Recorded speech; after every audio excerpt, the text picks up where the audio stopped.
Muy buenos días, estudiantes. Tengan ustedes un excelente día. Tema de hoy, reproducción de los invertebrados y vertebrados. Y el objetivo es diferenciar la reproducción sexual de la asexual y determinar la importancia para la supervivencia de diferentes especies. La reproducción. Antes de ir a cómo es la reproducción de los invertebrados, cabe mencionar que el reino animal se caracteriza por tener una gran diversidad de especies que se reproducen de forma sexual y asexual. La mayoría de los animales se reproduce de forma asexual y una vez que sus gametos se han unido, puede haber una fecundación externa e interna dependiendo del organismo. Es una fecundación externa cuando los organismos viven en el medio acuático. La hembra y el macho liberan los gametos al medio exterior y allí son fecundados. Mientras que la fecundación interna se realiza en el interior del aparato reproductor de la hembra y sucede en animales terrestres. Ahora, de acuerdo con el lugar de cómo se da este desarrollo, la reproducción se clasifica en ovípara, cuando el desarrollo tiene lugar dentro de un huevo en el medio exterior. También puede ser vivípara, cuando el desarrollo se produce dentro del cuerpo de la madre, quien alberga, protege y nutre al embrión. La mayoría de los mamíferos se reproduce de esta forma.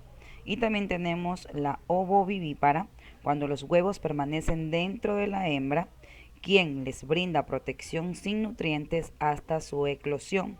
Se presenta en algunos invertebrados, peces y reptiles. Pues bien, veamos primero cómo se da la reproducción en invertebrados. Sabemos que los animales invertebrados son aquellos que no poseen columna vertebral, al contrario de los animales vertebrados. Todos son ovíparos y suelen ser pequeños. Los podemos encontrar en todos los hábitats y comprenden el 95% de la especie animal.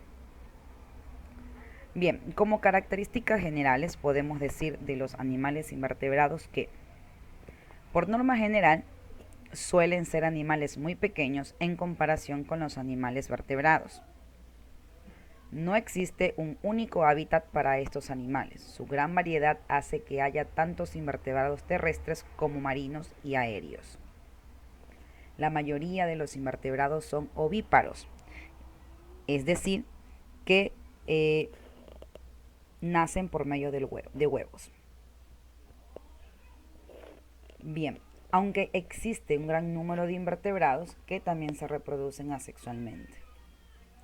Varios invertebrados pueden realizar metamorfosis, como por ejemplo la mariposa, un periodo en el que entran en diferentes fases sufriendo grandes cambios en cada una de ellas.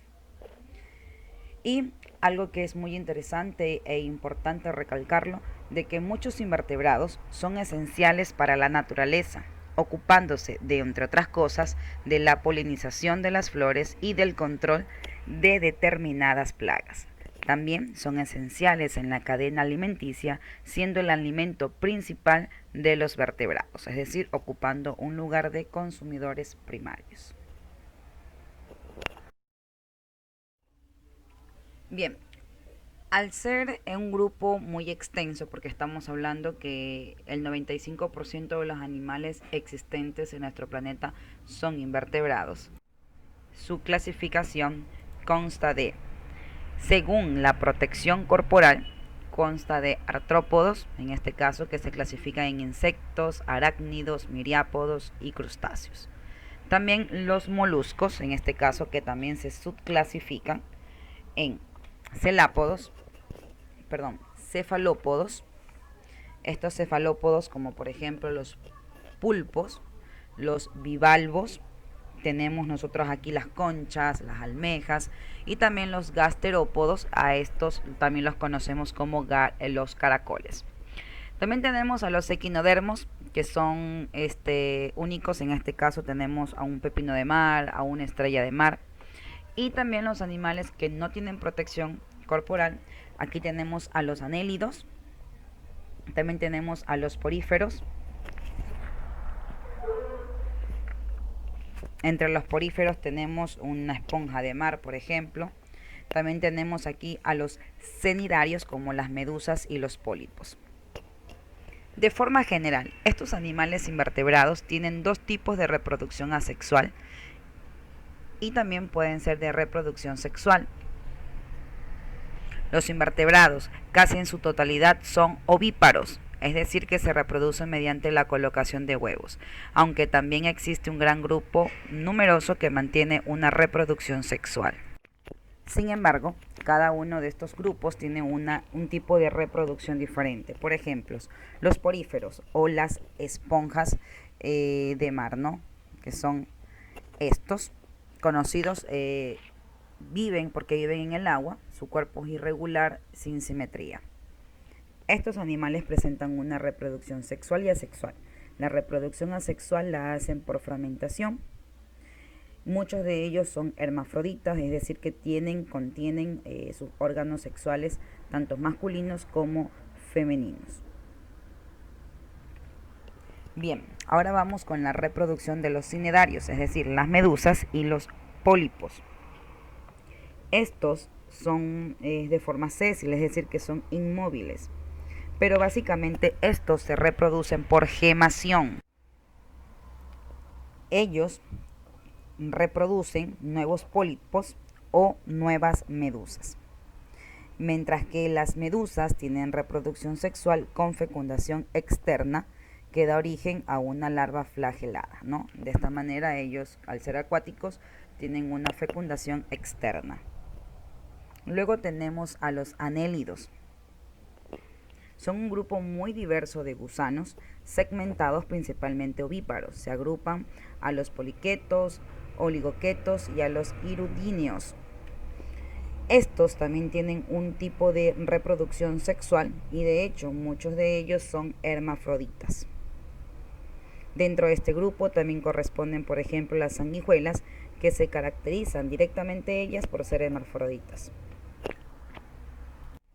Luego tenemos a los artrópodos. Ellos también presentan, según su clasificación, ellos pueden tener una reproducción tanto sexual como asexual. Tenemos también por acá a los moluscos. Estos incluyen, como ya les indiqué, los caracoles, las babosas, los pulpos, las ostras y los calamares. Estos son acuáticos y por ende presentan una fecundación externa. Sin embargo, hay moluscos como por ejemplo el caracol, que tienen una fecundación interna y de hecho ellos también son hermafroditos. Bien, luego tenemos la reproducción de los equinodermos. Incluyen, por ejemplo, aquí las estrellas de mar, erizos de mar, los pepinos de mar. Estos organismos son capaces de reproducirse asexualmente por fragmentación. Sin embargo, la reproducción sexual es más frecuente y se presentan por sexos separados, es decir, que ellos también pueden tener una reproducción sexual, pero en este caso externa, una fecundación externa. Vamos a ver un video de estos animales que hemos nombrado hermafroditos para poder entender de qué estamos hablando al momento que se menciona esta palabra. Animales hermafroditas. En el reino animal se distinguen dos tipos básicos de reproducción: asexual, sin intercambio de material genético entre individuos, y sexual, con la formación de gametos femeninos y masculinos que llevan la mitad de los genes de sus respectivos progenitores. Dentro de la reproducción sexual encontramos una modalidad que es la reproducción hermafrodita. En este caso se forman gametos, pero el mismo individuo puede dar lugar a gametos de tipo femenino y de tipo masculino, para lo cual dispondrán de dos aparatos reproductores bien diferenciados, femenino y masculino, respectivamente. El hermafroditismo suele darse en animales solitarios para los que es difícil localizar potenciales parejas. Esto ocurre, por ejemplo, en las lombrices, que se encuentran enterradas en un volumen de suelo, con pocas posibilidades de comunicación con sus pares. Así, cuando la suerte es propicia para un encuentro, la especie se asegura de que éste rinda dos individuos viables fecundados. Reproducción de los animales hermafroditas. La reproducción de los animales hermafroditas puede incluir complejos cortejos, como en el caso de los caracoles. Además, suele ser una fecundación externa, en la que los gametos masculinos y femeninos se liberan al medio, donde se produce la fecundación.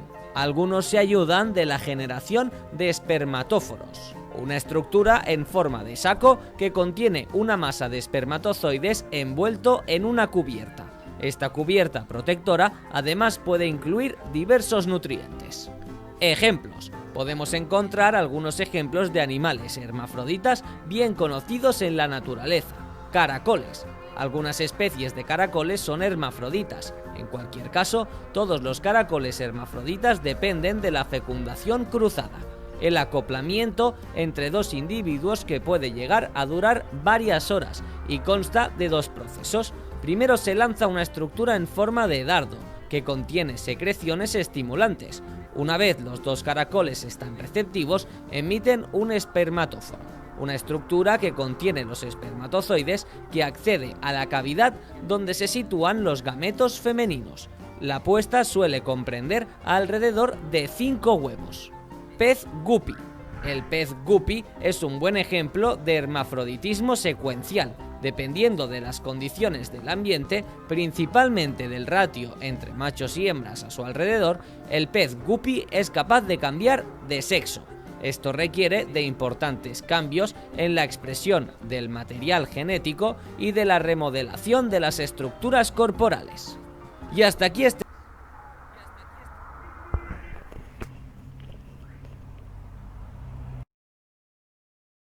Ahora vamos a ver la reproducción de los vertebrados. Sabemos que los animales vertebrados son todos aquellos que tienen cráneo, cola y una espina dorsal, o también conocida como columna vertebral, que divide su cuerpo en dos partes iguales. Su esqueleto es interno y puede ser óseo o cartilaginoso. Los animales vertebrados también tienen una subclasificación. En este caso tenemos a los peces, que nacen de huevos, viven en el agua y tienen aletas y escamas. Los reptiles nacen también de huevos, se arrastran y tienen escamas. Las aves nacen de huevos, tienen alas, pluma y pico. Los anfibios nacen de huevos, los renacuajos viven en el agua, no tienen patas. Los adultos viven en la tierra y tienen patas. Mamíferos, estos nacen de su madre, tiene patas, se alimentan de pequeños de leche. Cuando están pequeños se alimentan de leche, y hay unos que tienen alas y otros tienen aletas.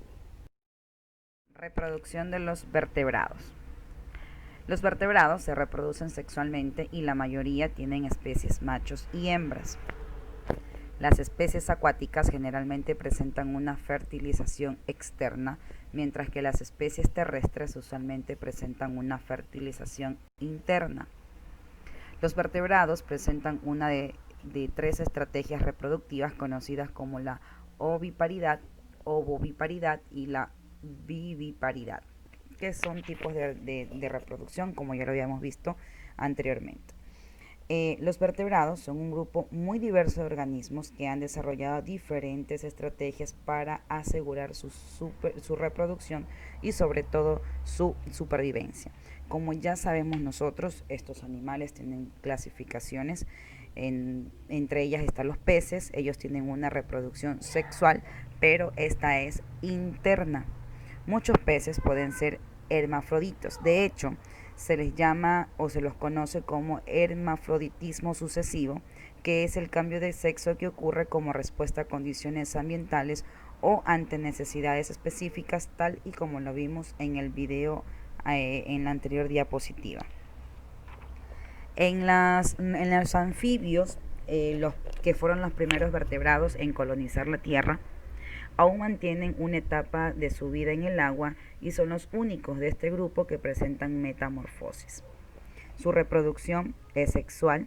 Los gametos masculinos y femeninos son lanzados al agua a través de la cloaca, por lo que la fecundación en la mayoría de ellos es externa y su desarrollo es ovíparo. Existen casos aislados de desarrollo ovíparo en ranas, por ejemplo, en los que el huevo y renacuajo se desarrollan en la boca o en el estómago de los padres. Una vez que se ha completado su metamorfosis, las ranas hijas salen al exterior. Luego tenemos la reproducción de los reptiles y aves. ¿Por qué los menciono juntos? Hay que tomar en cuenta que las aves son descendientes evolutivos de los reptiles y mantienen muchas de las características reproductivas de estos. Ellos presentan una fecundación interna y por lo general son ovíparos. Y por último tenemos a los mamíferos. Ellos tienen reproducción sexual. Dentro de este grupo existen especies con periodos reproductivos muy diferentes. Por ejemplo, las ballenas pueden ser fecundados una sola vez al año, mientras que las hembras humanas tienen periodos fértiles en los que el óvulo es liberado por el ovario cada 28 días, y si el óvulo no es fecundado, se expulsa con el endometrio, que es el tejido más externo en el interior del útero. A este proceso se le conoce como menstruación. Pero bien, para poder tener una idea más clara de cómo es la reproducción de los vertebrados, vamos a ver un siguiente video.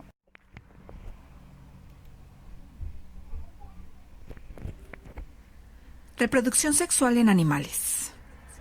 La reproducción de los animales es principalmente sexual. Para que haya un descendiente, un individuo femenino y otro masculino aportan una célula cada uno. Con la fecundación comienza el desarrollo de un nuevo ser. Las hembras de reptiles y aves cubren sus células sexuales, que son los óvulos, con una sustancia resistente para expulsarlas de su cuerpo. Conocemos esas células. Son muy grandes y las llamamos comúnmente huevos. Y su cubierta resistente es el cascarón. Si esa célula sexual es fecundada, se desarrollará una cría. Como parte de la evolución, las hembras de los mamíferos desarrollaron en su interior el útero y la placenta, con los que protegen y nutren a sus descendientes en desarrollo. A este proceso se le llama gestación.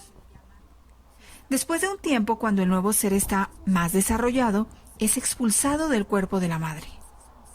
Aunque las aves y los reptiles ponen huevos para tener descendencia, sus estrategias para cuidarlos son muy distintas, al igual que el periodo de incubación.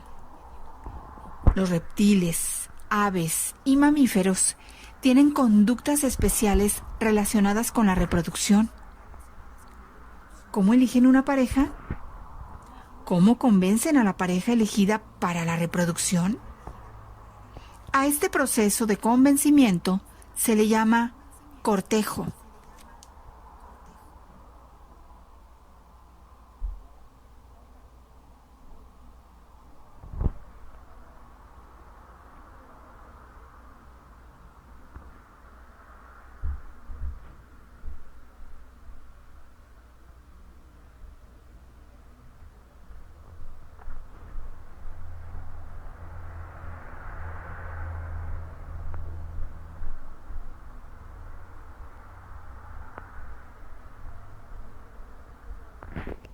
Cabe indicar que estas preguntas deberán ustedes por favor resolverlas y me la envían como deber. Estudiantes, tengan ustedes un excelente día.